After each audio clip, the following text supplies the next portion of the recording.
The Boston Celtics season did not end how any of us expected or wanted it to, and there's a possibility that they could blow this thing up and trade multiple starters. Yes, multiple NBA insiders reporting that could happen. We're going to tell you who and why in just a moment. But first, make sure you are subscribed to the channel. We are bringing you the best offseason content as the offseason is officially here at Celtics Today, and we are 158 diehard Celtics fans away from our next milestone of 52,000 subscribers. So if you love the C's and you want to be in the know about everything going on this summer, hit that sub button right now.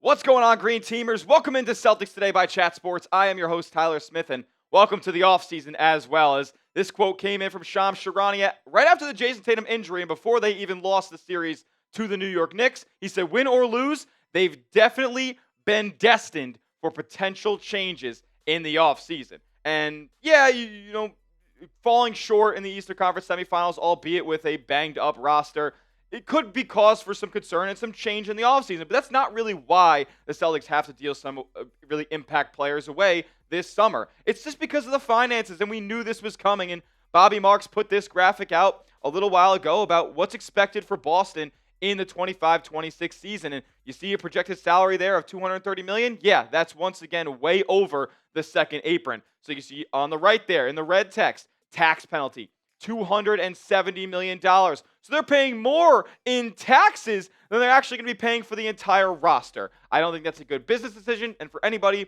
who wants to run a business, they're just not going to elect to go that route. So what they're going to have to do is trade a couple of players away to get that salary number way down. And I'd say probably below the second apron, no doubt about it. Look, man, I hate the CBA. The new CBA is absolutely atrocious. And what it does is it really limits the window that a lot of these teams can have if they're paying big salaries. And specifically to the Celtics case, like you see Jaylen Brown and Jason Tatum, these are homegrown talents that we are lucky enough to be giving away these supermax extensions to. And now you have to break this team up because they did a great job at team building. Like, they didn't go out there and buy this roster. They went out there and traded for Kristaps Porzingis, traded for Jrue Holiday, a couple of low-hanging fruits out there in the NBA. And now it's looking like some of those guys might have to be on their way out. Like, 100%, in my opinion, big moves will be made this summer if you're the Boston Celtics. Like, there is kind of really no wiggle room. One of these guys has to go away. You got too many $30 million plus contracts on this roster right now for it to be suitable to survive within this new CBA and pay all these luxury tax. Chris Mannix of Sports Illustrated said this about the Celtics' impending moves. He said, I think there's a pretty decent chance that this team gets dismantled in a major way. I think 2 or more rotation players in the top 7 could be gone next year, and they could use next year as a gap year. Well, to be honest, like, I can't lie to you. A gap year, if you're talking about the Boston Celtics, like, I wouldn't be the most upset about that potential situation. Like, no matter what, Jason Tatum is probably not going to be playing in the 25-26 regular season, nor the 2026 NBA playoffs. So without him in your lineup, his ceiling's very, very capped. And I'd be hard-pressed to believe that this team can win a championship without Jason Tatum. So might as well punt the year away, go recoup some new assets, and go best prepare yourself for 2026-27 when Tatum does return. And the Celtics, they got some big contracts on the roster right now, man. On the books for 25-26, this is what it looks like right now. Tatum's making $54 million. First year of his Supermax kicking in. Second year of the Jaylen Brown Supermax kicking in. $53 million for him.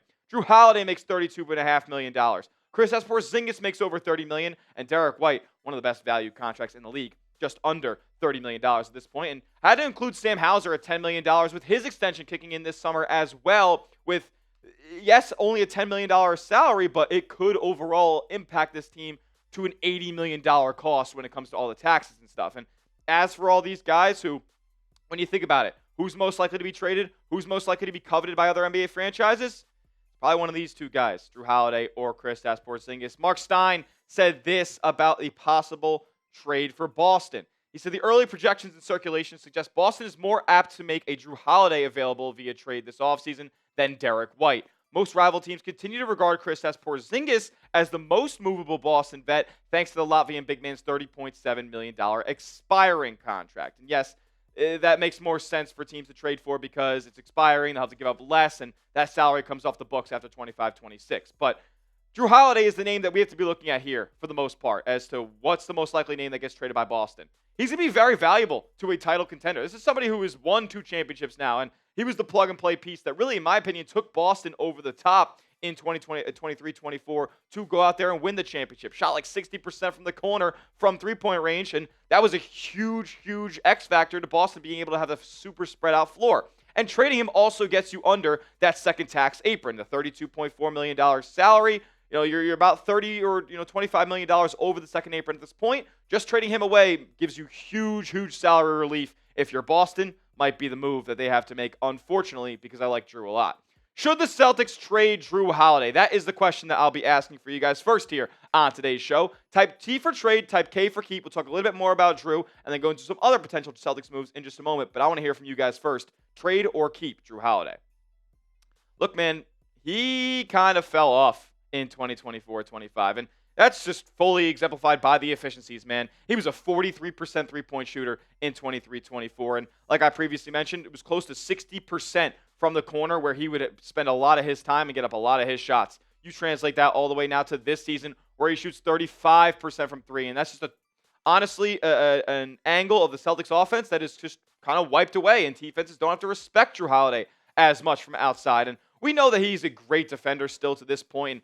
I don't see teams being deterred away by him shooting low from three-point range. So he's going to be a very valuable trade candidate and probably the asset that Boston will recoup the most assets from if they were to deal him here. Jay King from The Athletic, he kind of agrees with me. He said, quote, his reputation as a known winner and top defender should interest several contending teams if the Celtics do look to move him. And he said that was according to multiple league sources here that Jrue Holiday is the prime move for Boston. But we also have to look at, what is Jrue Holiday thinking about this situation right now himself? He had this to say about the summer ahead. He said, welcome to the life of a professional athlete. Sometimes you got to just do it. And other people do it in different ways. Again, I think the things I can control, I do my best to control. But other than that, I try my best not to really worry about it. And Jrue did say he wants to return to Boston. He called them the best team in the league and said it was very disappointing that the season ended in the way that it did. And he looks to have a future in Boston. He wants to stay here long term. And I would assume at his age right now at 34, he would like to retire with the C's. But when Tatum comes back at 26-27, Jrue Holiday will be 36 years old at that point. What version of him will we be getting around then? That is something that I'm not so sure the Celtics are willing to find out. Next, we're going to go find out if more Celtics are going to be on the move other than just Jrue Holiday, because I think that's all but guaranteed at this point. But first, I got to give a huge shout out to our sponsor, and that is Prize Picks. Prize Picks is America's #1 daily fantasy sports platform because it's daily fantasy made easy. Here's how it works. All you guys got to do is pick a lineup of 2 to 6 players and just pick more or less on their projected stats, whether it's basketball, baseball, hockey. Playoffs are in full swing, but they also got other things going on like bowling, darts, esports, golf. They have everything on Prize Picks. Combine them all in a lineup if you want to, and just pick more or less, and you can win up to 2,000 times your money. As for the Eastern Conference Finals that are starting up this Wednesday, here is my lineup for Game 1. I got Jaylen Brown more than 28.5 points. I don't think anybody in Indiana can check him. Miles Turner, more than 15.5 points. He has been cooking, and the Knicks' defensive front court isn't all that great. Josh Hart, less than 12 points. I expect him to give me everything else on the floor but scoring the basketball in Game 1. You can tell my picks or fade them. Just do it at Prize Picks. Download the Prize Picks app today. Use the promo code CLNS for $50 instantly when you place your first $5 entry. You don't need to win that entry to receive the $50. It's guaranteed. Prize Picks. Run your game. All that information will be clickable down in the comment section and description of today's video. Look, I already mentioned that Jrue Holiday is likely to be on the move this offseason, but to be quite frank with you guys, 1, 2, 3 are the only 3 guys I believe are guaranteed to be on the roster in 25-26. Jason Tatum, obviously we won't see him much. Peyton Pritchard, elite value contract, $7.5 million. And Derek White, again, one of the better value contracts in the league at under $30 million. And his timeline line's a little bit better with Jason Tatum and Jaylen Brown. But we might talk about Jaylen Brown in just a moment. What about Kristaps Porzingis, though, as he's making over $30 million this next season? It's expiring, and he has really not been as consistent of an impact player as Celtics fans have wanted him to be. He's been getting dragged through the mud on social media with his ineffectiveness in the postseason. He's missed 65 games since joining the Celtics in 2023. And in the playoffs, it unfortunately left a stain on his Celtics career and is probably going to leave a bad taste in many Celtics fans' mouths. He only played 21 minutes per game, but he also was very much hindered by a mystery illness that he has been dealing with all the way back dating to March, and it really crashed him in the playoffs. He called it a crash. Joe Mazzulla said he couldn't breathe, but when he was out there on the floor, he was a total liability, man. 3 of 26 from the three. He was 25 of 79. I think that's 31% overall from the field. He couldn't score, couldn't rebound, couldn't defend in space. His rim protection was as well. So Porzingis was completely underwhelming, and it looks like he is going to be moved this summer as well. Jay King said this.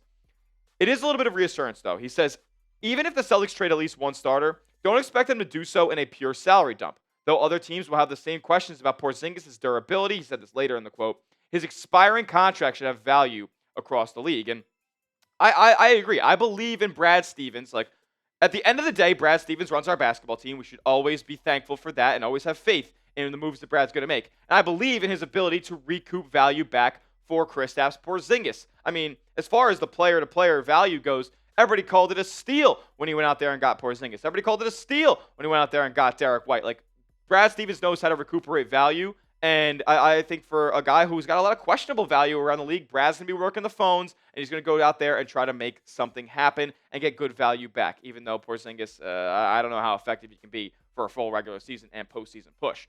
Pick one to trade for me, though. Is it Kristaps Porzingis? Is it Jrue Holiday? Who would you rather see off of the Celtics, I guess I should say, next season? Type KP or type Jrue? I want to hear from Celtics fans everywhere. Alrighty. Moving on to more Celtics trade rumors here to close out today's show. According to Mark J. Spears of ESPN, he said that the two Celtics trade partners that he sees floating around most often in these rumors are the Houston Rockets and the San Antonio Spurs. Now, those could be destinations for a guy like Jrue Holiday, especially the Houston Rockets, with their defensive prowess and them needing another veteran voice in that locker room. And even San Antonio, who needs more defensive versatility as well and more veteran voices, with them potentially adding a really young blue chip player alongside Victor Wembanyama. So potentially, and even Porzingis, who knows, he could be an option there. But the player that I think would be in a deal centered around one of those two teams is Jaylen Brown. And I know it sounds insane. Think about his Game 5 where he absolutely dropped his nuts all over the New York Knicks in a must-win game in support of Jason Tatum. 12 assists, 35 points. Like, he absolutely balled out. But time and time again, Jaylen Brown shows us who he is. And that's a player who has not yet evolved and taken the steps necessary to go out there and be a number one. And can you carry two supermax contracts on this roster long-term while still having good supplemental and supporting cast? I'm not so sure. Chris Forsberg said this. He said Brown should be back as the focal point in the leading role, but the Celtics do have a lot to at least consider all options to trim costs. And his $53.1 million salary in year two of a 5-year, $286 million contract is a gaudy number. But let's pump the brakes a little bit. Jaylen Brown's quotes after the loss to the Knicks in Game 6 all suggested that he would be back in Celtic green for 25-26 and beyond. And I do believe if you had to ask me right now, will Jaylen Brown be a Celtic in 25-26? Yes, I would 100% say yes. But if the right deal comes along, like, Brad is going to jump at the opportunity. They were willing to deal Jaylen Brown away for Kevin Durant a couple of years ago. The Nets said no, and the Celtics were even including Derek White back then as well. So it's no secret that the Celtics have been willing to trade Jaylen Brown for the right price. Is the right price going to be there? This little hint maybe suggests to me that that could be the case. The Celtics did interview Cooper Flagg at the NBA Draft Combine. That is something of note, no doubt about it. Like, they don't have any assets draft-wise to be able to go up there and move. They don't have any inclination that Dallas is willing to move the pick.